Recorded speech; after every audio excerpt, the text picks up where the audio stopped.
네, 교수님. 네. 네, 지금까지 뭐 이상적인 통일 방식을 설명해 주셨는데요. 네. 가장 현실 가능성이 높은 통일 방식은 어떤 게 있을까요? 예, 한번 이 부분도 정말 중요하죠. 우리가 이 상대로 되면 얼마나 좋겠어요. 이 세상이 꿈꾸는 대로.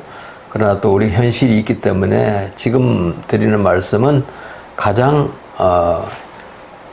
가능성이 높은 그런 것인데, 자, 여러분들 아까 사자 한반도에 네 나라 얘기를 했는데 중국 문제를 한번 생각해 보세요. 저는 한반도 통일의 가장 걸림돌이 중국이라고 보는 사람입니다.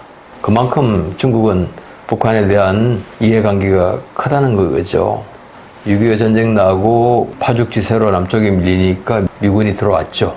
미군이 들어오고 인천 상륙작전을 하고 밀고 올라가니까 즉시 중공군이 그 당시 인민해방군이 개입을 해서 3년 동안 처절한 싸움을 했죠. 우리 이미 전례가 있습니다. 그만큼 그네들도 이해관계가 있기 때문에, 자, 북한에 예를 들어서 어떤 큰 병고가 있다든지 지도자의 유고 사태가 있다든지 혹시 큰 변화가 있을 때, 충격이 있을 때 중국이 어떻게 움직일 것인가 한번 생각해 보십시오. 저는 중국이 그냥 있지 않다고 생각합니다. 자, 물론 미국과 중국과는 서로 대립하고 있기 때문에 서로 간에 그걸 볼 겁니다. 서로의 움직임을 이렇게 보는데, 서로 한반도에 들어오는 게 쉬운 일이 아니죠. 미국도 마찬가지. 아무리 힘이 있다 해서 북쪽에 그냥 밀고 간다든지 서로 간에 똑같은 입장이에요. 그렇지만은 만일에 북한이 완전히 중국 쪽으로 기울어지는 어떤 후속 정부가 아닌 이상은 또 미국 세력에 의해서 완전히 북한이 흡수 통일되고 미군이 북쪽으로 올라오게 되고 이렇게 되면은 중국으로서도 한계가 있을 겁니다. 그래서는 북한의 여차에서 큰 문제가 생겨서 체제 붕괴까지 이루고 흡수 통일 가능성까지 오면은 중국이 반드시 개입한다는 입장입니다. 그래서 여러분들 아시는 대로 이미 중국은 다 준비를 완료했습니다. 우리가 제일 문제시하는 동북 공정 있죠. 고구려 역사를 그네들한테 편입시키고, 고구려 역사를 편입시키는 것은 북한에 대한 문제를 자기 쪽으로 편입한다는 얘기입니다. 그것은. 그 다음에 지금 두만강, 압록강 주변에 중국 인민해방군 충분히 확보하고요. 여차하면 한반도에 개입할 수 있는 만반의 준비가 완료된 상태입니다. 그렇게 저는 알고 있고요. 특히 북한에 대해서 중국이 그냥 이렇게 들어오면 침입이 되죠. 아무리 옆에 있는 국가라 하더라도 북한이 부르지도 않았는데 그냥 들어간다는 것은, 그래서 국제법상 여러분들 아시는 대로 1961년에 조중우호협력조약, 그러니까 쉽게 말해서 북한하고 중국 간에는 우리의 한미동맹과 마찬가지의 그 조약을 갖고 있는 겁니다. 그 2조에 보시면은 북한에 여차 문제가 있으면은 중국은 자동 개입입니다. 북한이 요청을 하든 안 하든 군사적으로 즉각 개입할 수 있는 자동 안정장치라고 하죠. 2조에 그렇게 돼 있습니다. 그래서 북쪽에서 만일 그런 사태가 있을 때 중국은, 저는 미국의 눈치를 엄청 볼 거예요. 보지만은 결정적으로 자기들이 안 들어가면 안 되겠다, 이런 판단이 있으면은 지금 다 준비가 됐다고 얘기, 이론적으로나 국제법적으로나 현실적으로 군대가 다 배치되어 있는 거나 즉각 평양까지 저는 진격한다고 봅니다. 거리가 얼마 안 돼요.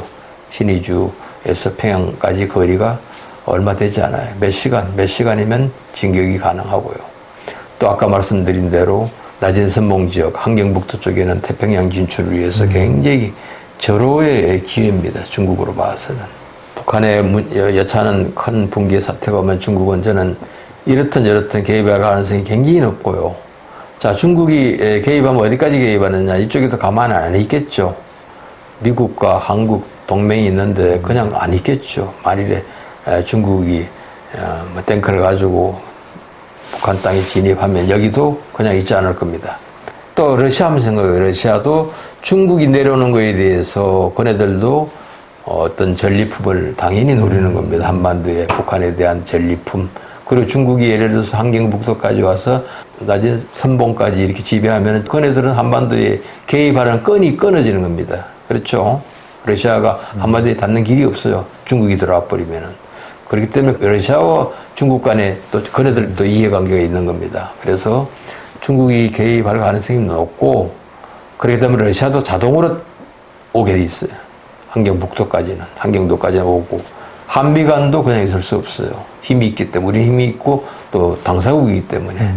그래서 북한이 사자, 한미동맹, 러시아, 중국 간 사자가 되죠. 사자 간의 국토 전체가 분할되는 아주 불행한 역사를 우리가 겪을 가능성이 굉장히 저는 높다고 봅니다. 우리가 관리를 잘 못하면, 제가 앞서 가장 이상적인 최상의 통일 방안을 말씀드렸죠. 그 길로 우리가 못 가고 가지 못하고 지금 허지부지 이렇게 목표 없이 이렇게 흘러가면은 지금 말씀드린 이런 그냥 내버려 두면은 이렇게 북한 전역이 사국에서 분할되고 그 통치 기간이 상당히 오래 갈 겁니다. 몇십 년, 10년, 20년 갈란지 몰라요. 그 대표적인 예가 여러분들 오스트리아입니다. 2차 대전 후에 오스트리아는 독일 편을 들었죠. 독일이 흡수 통합되어 가지고 할 수 없이 독일 앞제비 노릇을 하다가 2차 대전이 끝났어요. 45년도에. 그러니까 연합군, 그 당시 연합군은 미국, 영국, 프랑스, 또 소련, 당시 소련, 이 공산주의 국가지만 연합군입니다.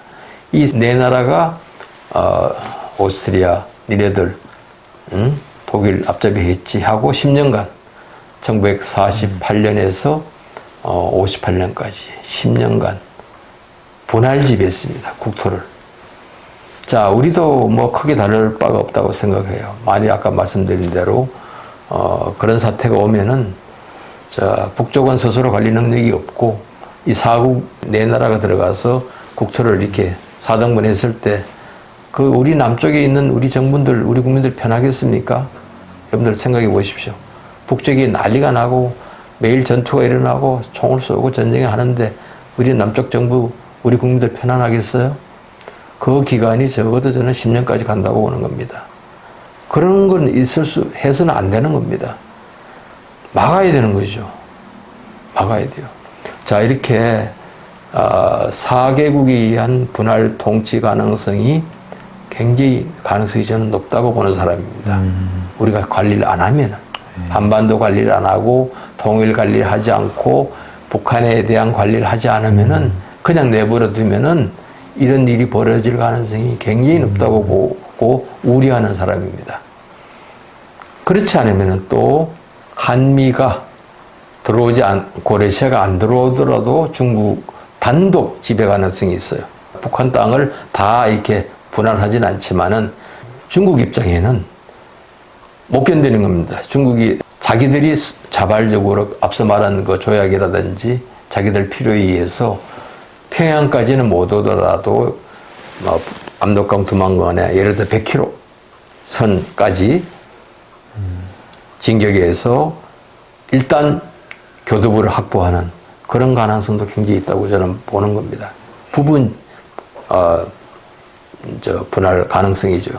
그러니까 중국만 들어온다 이런 뜻입니다. 딴 나라들은 들어가지 못하고, 딴 나라들이 못하고 이제 위협을 주겠죠. 그래서 중국은 그래도 어느 선까지는 국경의 어느 부분까지만 들어와서 미국과 협상을 시도하는 이렇게 할 가능성도 저는 있다고 봅니다. 다시 말해서 자, 대단히 불행하고 원치는 않지만은 내 국가에서 완전 분할한 북한 전체가 완전 분할돼서 한 10여 년간 장기 분할되는 이런 불행한 사태, 또는 그게 아니면 중국만에 의해서라도 일정 부분까지는 그네들이 북쪽에 침탈을 하는 이런 불행한 일이 우리 미래에 충분히 있다고 봅니다. 가능하다고 봅니다. 그래서 자, 그것은 우리가 원하는 바가 아니죠. 아니지만은 현실은 그렇게 많이 나갔을 때 얼마나 우리가 불행합니까? 자, 그 다음에 또 일어나는 일은 또 이제 엄청난 또 어려움이 있겠죠. 중국을 내보내기 위해서는 또 이 4개국이 그냥 철수하겠습니까? 지배를 했다면은 또 많은 시간이 지나서 또 빅딜에 해서 뭐 영구히 하지는 않을 겁니다. 영구하게 오스트리아 10년간 갔다고 했죠. 그렇지만 하여간 뭐 5년이 가든 10년이 가든 그런 사태 자체가 우리가 원하지 않는 것이고 너무나 불행한 일입니다. 자, 이것을 우리가 2022년 우리가 미리 알고 거기에 대비하고 외교 전략 또 국가 전략을 그런 방향을 세워야 되는 겁니다. 그래서 오늘 이런 자리도 마련되고 이렇게 하는 겁니다. 세 번째, 이거보다 더 큰 최악의 방식도 우리도 한번 생각해 봐야 됩니다. 네. 자, 한반도에 더 최악이 뭐겠습니까? 전쟁이 나는 거 아닌가요? 그렇죠. 전쟁이죠. 전쟁이 나서는 안 됩니다. 통일을 못하더라도 전쟁을 나서는 안 됩니다. 소중한 생명입니다. 북쪽의 우리 인민의 생명도 소중합니다.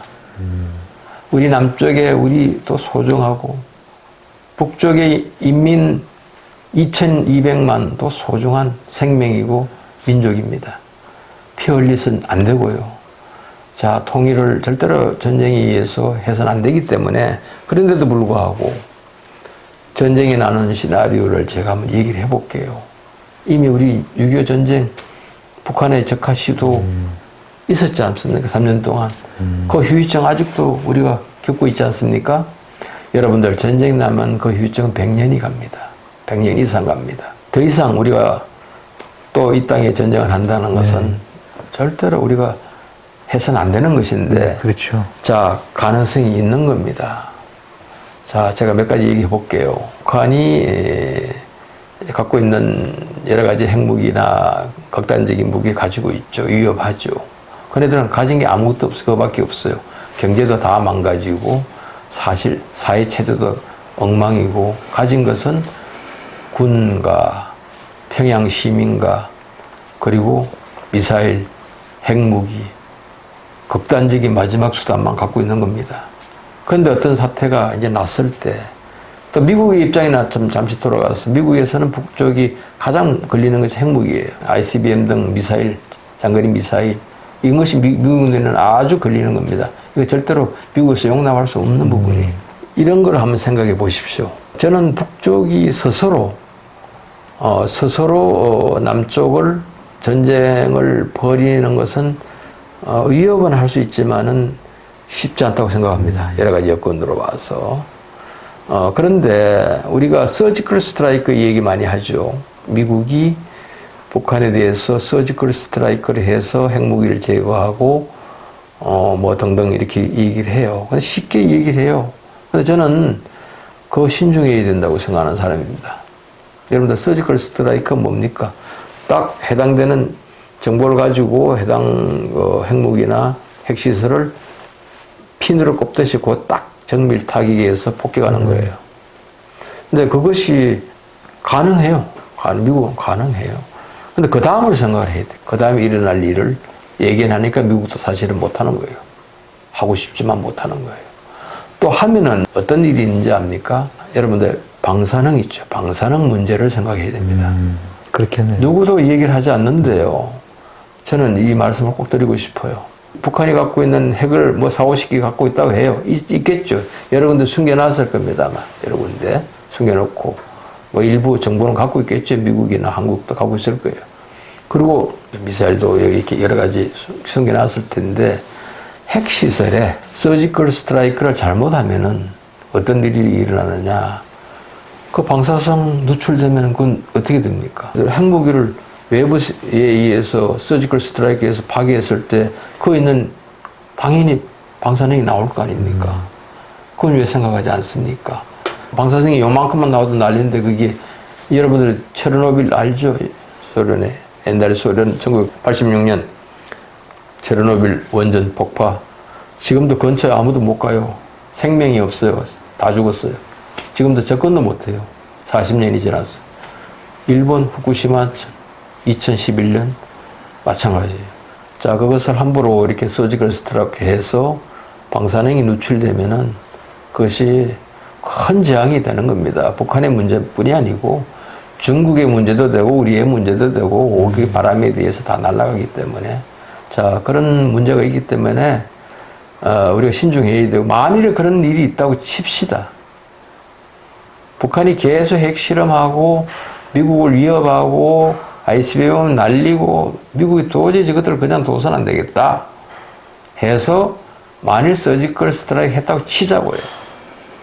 또 안전하게 했다고 칩시다. 이런 거 다 고려해서 나름대로 해가 어떤 조치를 했다고 칩시다. 북한이 어떻게 나올까요? 어떻게 나올까요?